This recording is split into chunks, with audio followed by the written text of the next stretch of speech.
today I've got someone that I've met recently. When I say, we've known of each other, but spoken more recently, got more involved with the inner workings of his life. Dave is on here. He's dressed very, very well. And I asked him to come on because he has a few breakthroughs. We've had a few very deep conversations, and Dave's asked me to help him find clarity and alignment over what he's doing with his life. He's building a family. He's becoming what I would class as a gentleman now, and becoming a man. And he's now realized he's done very, very well in business, and is trying to find a bit of a deeper meaning and understand how to figure out and build the frameworks as to how to progress forward. And one thing that I've pointed out that I'm trying to solve at the moment is something I class as masculinity imposter syndrome. And what that basically means is you are doing everything you think you know to be right, and kind of done all the work, you've done the hustle culture, you've worked on your physique, you've built something or you're building something, but you know there is something not quite right. There needs to be a deeper meaning to it. And I think a lot of men, and I'm finding that men specifically in their mid-20s and upwards, especially ones that are starting to either started a family or think about starting a family, start to feel this a bit more powerfully than maybe the younger gents. Not always, but it normally is around that age. And Dave and I've had some very deep conversations. And one thing that we spoke deeply about, and I'm hoping that Dave can draw some clarity on as well, because it's one thing me telling people how I've approached things, but I think it's really important for others to share their journey, because everyone embarks on the journey in a slightly different way, and we can all emotionally resonate with slightly different people. So Dave, welcome. Thank you. Yeah, it's good to be here. Handsome Dutch man. He's someone, like I said, that has done extremely well. He's in the coaching space, he's in discipline space. But we talked about, you came and asked me, you said, right, what do I do? This is where I'm at, this is what I want, but I don't quite know what I want or how I'm going to get there yet. Like, help me a little bit. It wasn't a cry for help. It was just, I just need some more clarity. I'm at this stage now. I want to go to the next stage of my life. I know that there's now this next level, and I need someone to help. Well, just give me the framework to get there. And one thing that we discussed at great depths is, you said, okay, how do I get there? I'm like, where's there? Where is there? And that was, you immediately then sat back and were like, well, let's figure that one out, because we know that there's there, but they have clarity. I mean, please, I don't want to put words in your mouth, but this week, what's been going through your mind, and what did we talk about that's really helped shift your perspective on things? And we can have a bit of a back and forth about it. I think it's probably the best things. But introduce yourself, brother, and then we'll go into So Dave's 27 years old. I've been in the coaching space for half a decade now.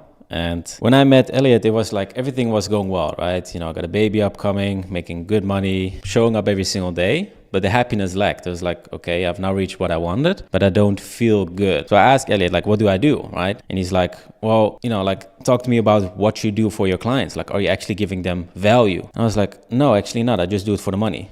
And it's like, there's the issue. And it's like, okay, so it's all about value. It's like, yeah, if you actually give results to people and you see them changing their life, that's what gives me fulfillment. And that's kind of how we kind of went back and forth on that. And I mean, last week I've just been thinking about how can I actually give more value instead of, just make more money or get more money on the account. Because, money is important and it's nice, but it's not going to give you this fulfillment in life. Yeah, I mean, you and I both had the conversation, we've both been there. There is a point at which that paycheck starts to diminish in terms of how good it feels. And the only way it starts to feel any better is if it was higher than the month before, or your monthlies are going up. Now, I don't know about you, but there is a point at which that feeling of elation when your payments are going up starts to really, really shrink in terms of how long it feels good for.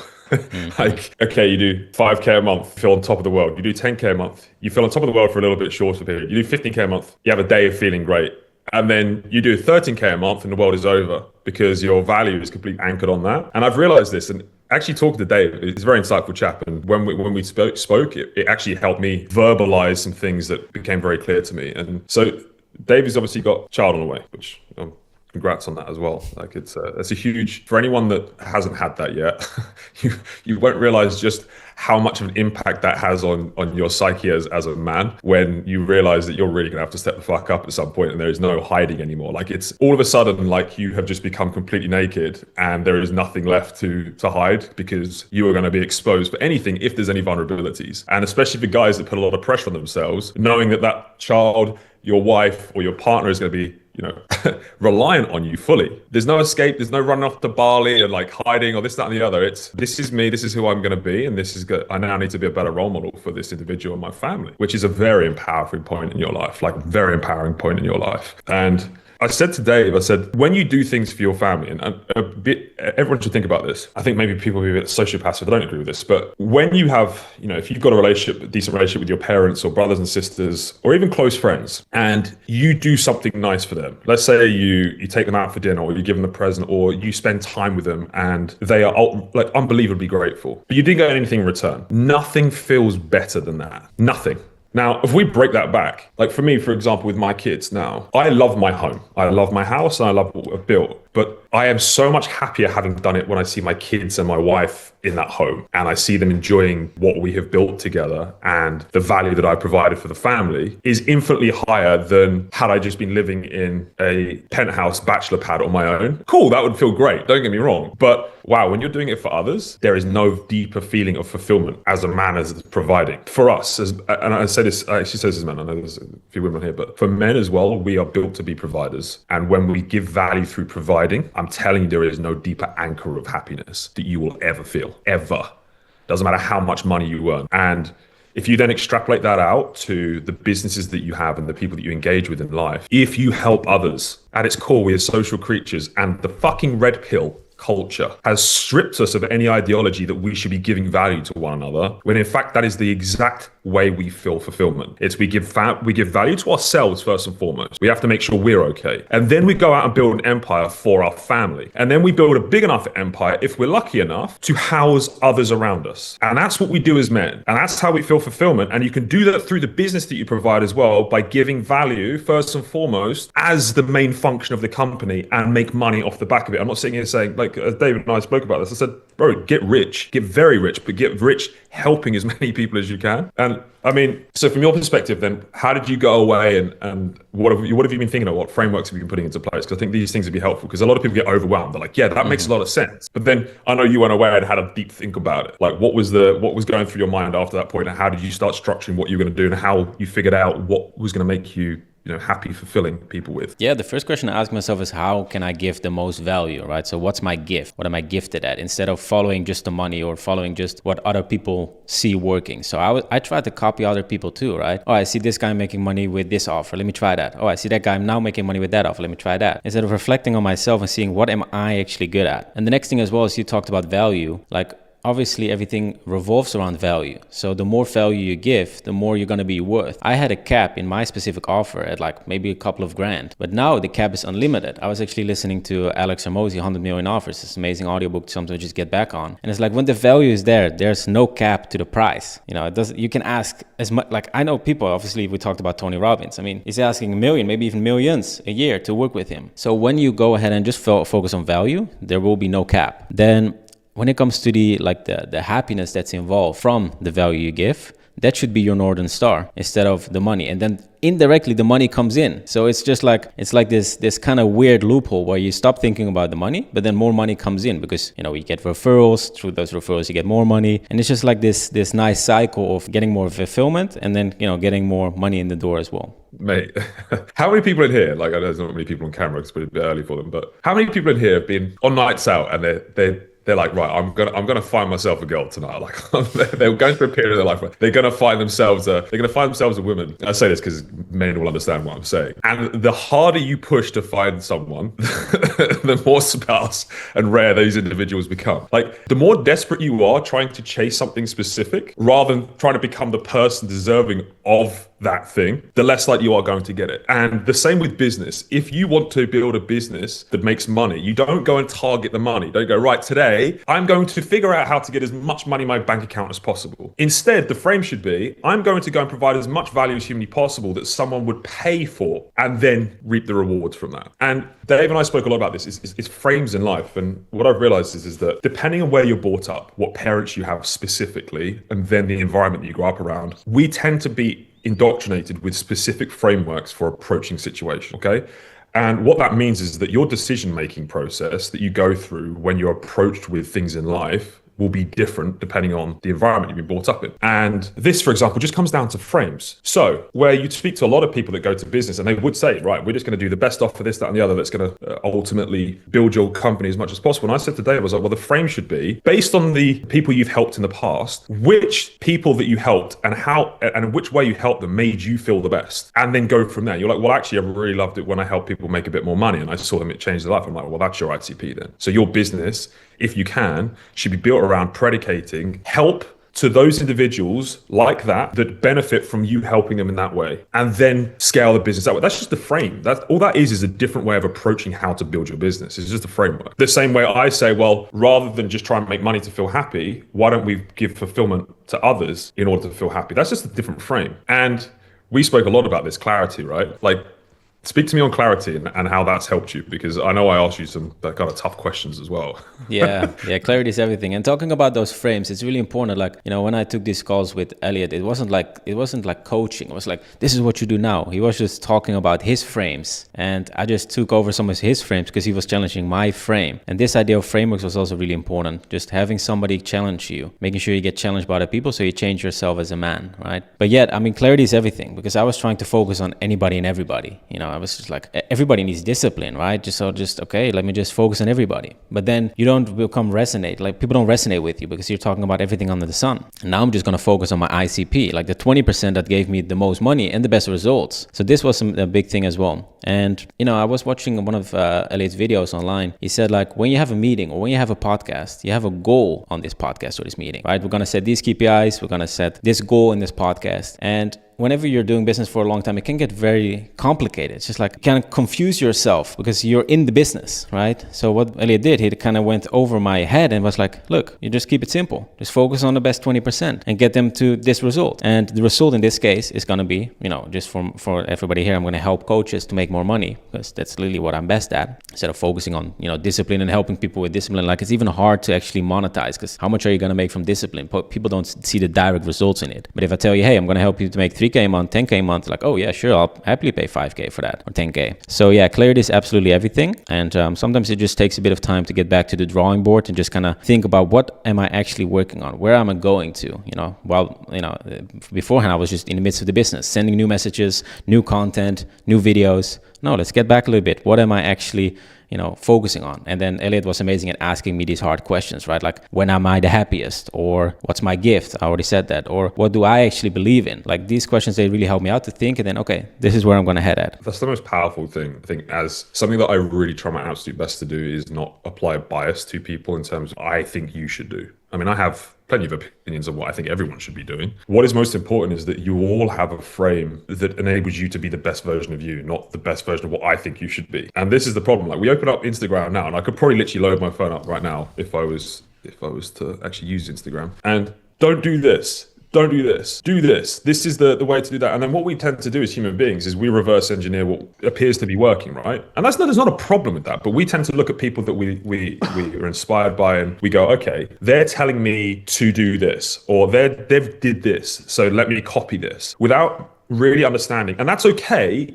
if you understand the fundamentals of who you are, what you want to achieve. And when you then look at that information, you need to be able to challenge yourself and say, okay, this guy does this, which achieves this, but is this contributing or detracting from my main goal, my North Star, where I'm going? Because without that, you're taking information in about what you should do with your life and how you should approach things with no reference of where the hell you're going. So, for example, let's really use a basic analogy. Let's just say I'm going north, right? I'm going to get in my car, I'm going north, and I'm going to go from the UK to Scotland, which is like the furthest point in the UK.